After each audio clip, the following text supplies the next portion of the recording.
Bonjour, je m'appelle Jasmine Pulido, je suis colombienne, j'ai 31 ans, je suis étudiante en administration d'entrepôt.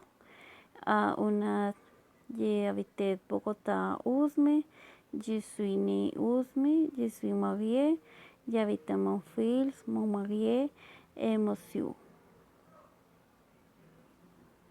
Ma passion est le milieu rural et aider les femmes à trouver le sud de région.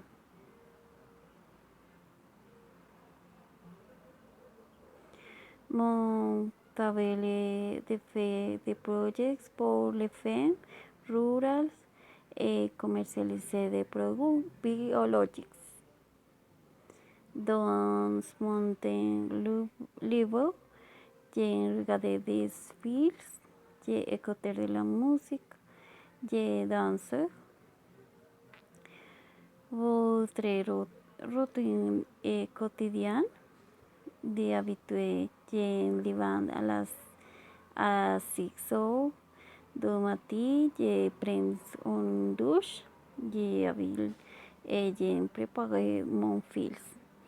Nous prenons le petit déjeuner, Maggie va travailler et mon fils à l'école. Je rentre à ma maison et je dois faire des études universitaires.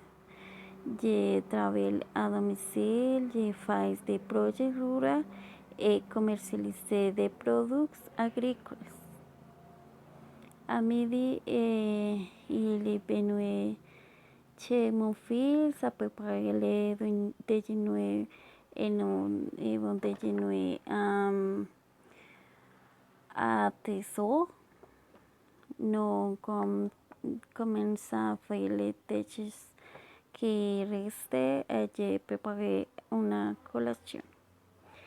Alors, j'ai continué à faire mon bol de pépé arrivé à llevo exemple.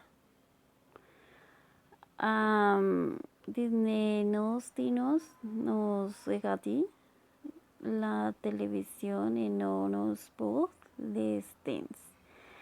Finalmente, coach a 21 aquí veo